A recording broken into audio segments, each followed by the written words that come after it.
Il est 19h45, bonsoir et bienvenue dans ce journal. C'est une réalité à l'université d'Abomey-Calavi, la disponibilité de l'Internet pour les recherches à tout moment de la journée et partout sur le campus. Le réseau béninois d'éducation et de recherche a été mis en service. Le baiser remonte le moral à celui ou celle qui le reçoit, mais il ne transmet pas que d'émotions, c'est aussi un vecteur de maladie. Ce 6 juillet, c'est la journée internationale du baiser. Qu'est-ce que l'ergonomie? Eh bien, c'est une science qui permet de booster les performances des ressources humaines d'une entreprise. Tout sur ce métier rare dans ce journal.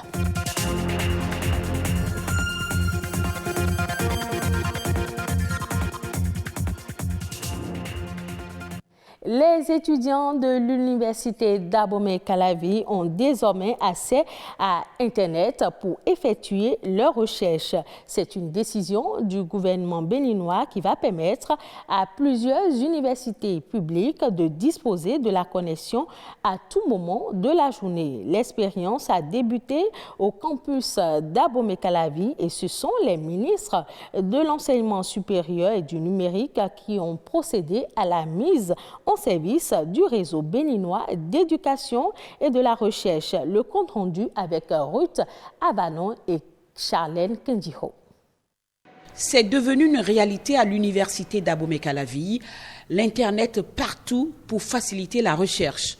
La mise en réseau béninois d'éducation et de recherche, RUBER, est effective pour le bonheur des enseignants et étudiants. Il n'est un secret pour personne que la connectivité au réseau Internet est un des challenges les plus importants pour toutes les équipes rectorales qui se sont succédées au cours des derniers mandats à la tête de l'université d'Abomey-Calavi. Les réseaux locaux dont disposent les campus et les centres universitaires se sont révélés très tôt inadaptés pour satisfaire les importants besoins des universités en matière du numérique. RUBER constitue aujourd'hui le plus grand réseau qui permet un partage de ressources numériques éducatives, un instrument qui contribuera à coup sûr à asseoir la recherche dans un contexte où le numérique est devenu une nécessité. Notre message se veut l'expression simple mais profonde d'une immense gratitude pour la mise en service du RUBER sur le campus d'Abomey-Calavi. Des autorités rectorales aux étudiants, en passant par les enseignants et le personnel administratif, nous prenons l'engagement de prendre et de mettre en œuvre toutes les dispositions pour une gestion judiciaire et une utilisation optimale de ces réseaux dans le sens d'une nette amélioration de la qualité de l'enseignement, de la recherche et des services à la communauté. L'université, la synagogue de la connaissance, a désormais la responsabilité de veiller à l'utilisation adéquate des infrastructures modernes mises à sa disposition.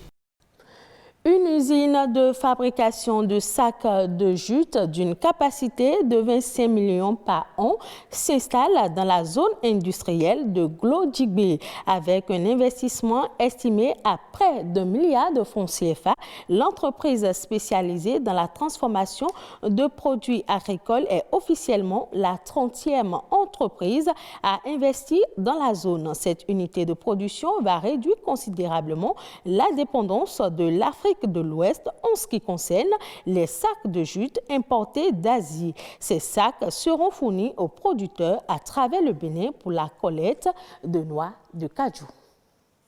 Ce 6 juillet, c'est la journée internationale du baiser, une journée pour se faire des bisous et célébrer les vertus du baiser. Il ne passe pas un jour sans que beaucoup d'entre nous n'offrent ce geste d'affection et d'amour à nos proches et personnes intimes.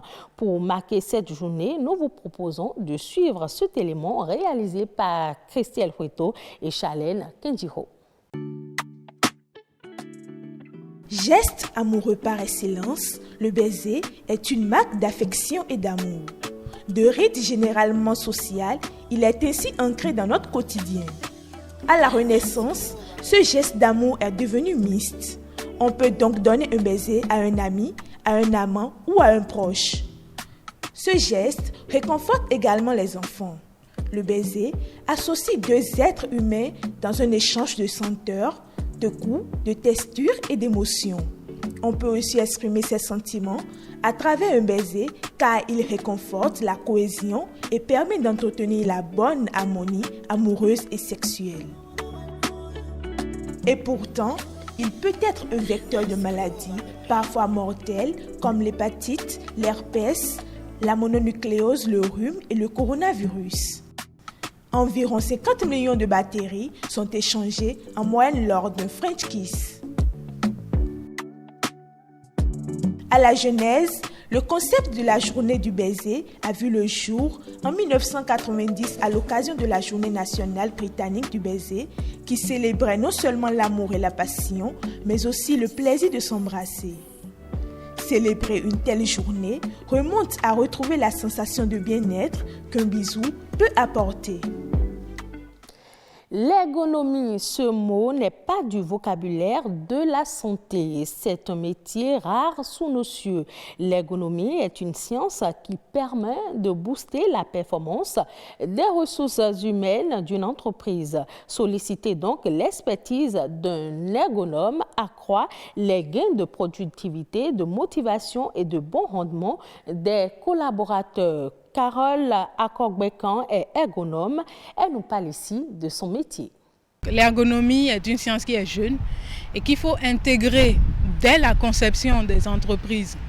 C'est-à-dire que ce soit du bâtiment ou même de l'organisation du travail. C'est une démarche qu'il faut intégrer bien en amont pour pouvoir profiter de tout ce qu'elle va apporter en termes surtout de bien-être pour les travailleurs et de performance pour l'entreprise, performance durable, je rappelle. Parce que vous voyez souvent, on a des entreprises qui, elles se créent. À un moment donné, elles connaissent un niveau de performance et après, elles chutent. Soit elles chutent ou alors elles disparaissent. La démarche ergonomique aujourd'hui, elle permet un développement économique durable pour l'entreprise surtout. Je peux dire que je suis quand même la seule femme ergonome au Bénin. Donc c'est sûr que des ergonomes, vous n'allez pas en voir dans toutes les entreprises. Là actuellement, moi j'interviens en tant que consultante pour les entreprises, c'est-à-dire qu'à la demande d'un décideur d'une entreprise, ça peut être le DRH, le DAF, le médecin du travail, le DG, pourquoi pas. Moi j'interviens à sa demande. Et aussi, n'oublions pas les représentants du personnel, le comité hygiène et sécurité par exemple, pour une analyse des conditions de travail ou pour une problématique de baisse de performance ou pour la baisse de la qualité du service rendu dans les entreprises qui sont dans le service ou encore pour une entreprise qui se rend compte qu'elle dépense beaucoup en termes de maladies professionnelles. Donc dans ce cas-là, ces entreprises-là peuvent faire appel à un ergonome. Il faut dire que toutes les entreprises peuvent solliciter les services d'un ergonome dans la mesure où partout où des hommes et des femmes travaillent, l'ergonome a sa place. Suivons à présent La Nation, bref, une compilation de l'actualité nationale ces dernières 48 heures présentée par Ulvaeus Balogun.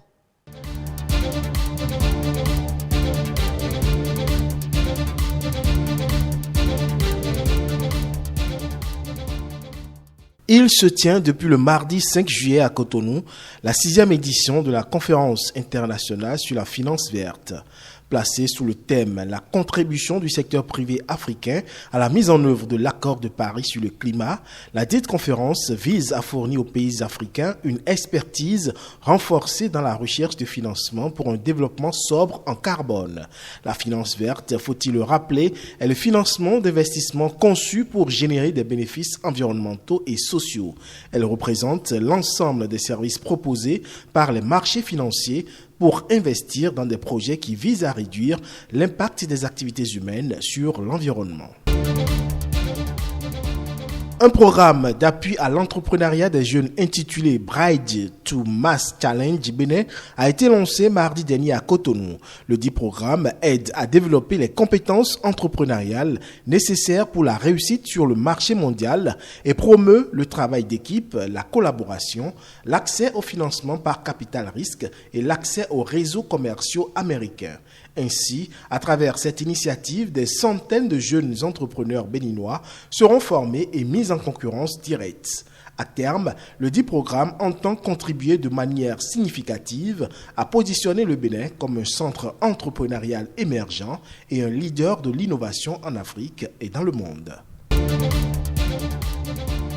Conformément à sa politique nationale de développement des énergies renouvelables PONADER, le gouvernement poursuit son engagement pour un mix énergétique responsable. Ainsi, il a été procédé lundi dernier à la signature avec le consortium Green Yellow Aignan Consulting des conventions de concession relatives au projet de construction en bout de 4 centrales solaires photovoltaïques d'une puissance totale de 50 MW. Les centrales seront implantées sur des sites situés dans les communes de Natitengu, de Djougou, de Parakou et de Boïkan. Les conventions portent sur une durée de 20 ans et le projet est estimé à un montant de 30 milliards de francs CFA.